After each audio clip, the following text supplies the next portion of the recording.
Serial দিয়ে সবাই দাঁড়াও।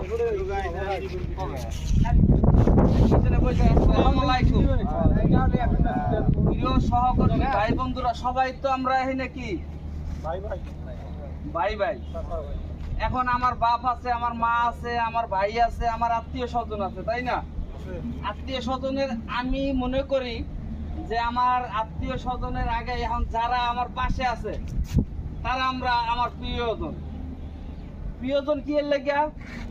হয়তো এনে একটা কোনো দুর্ঘটনা ঘটতে পারে কাজের ক্ষেত্রে, আমার মাথায় একটা বাড়ি পড়তে পারে, একটা ইট পড়তে পারে, তাহলে সবাই আগে কেনা লয়ে দেবে। এইটা যারা আছে তারাই তো আমার হসপিটালে চিকিৎসার জন্য লয়ে দেবে, তাই তো? তাহলে এই না, আমরা কিন্তু সবাই এক মায়ের সন্তান না। আমরা সবাই এক মায়ের সন্তান না, কারণ এক মায়ের সন্তানই যদি 3 জন 4 জন থাকে তারা কিন্তু এক থাকতে পারে না। হয়তো ওর একটু জাগার জন্য সমস্যা, ওর একটু খাওয়ার জন্য সমস্যা, এরকম একটা ফ্যামিলির ভিতরে মাত্র আমরা 3টা মানুষ, ধরেন 4টা মানুষ। আমার বাবার এক বাবা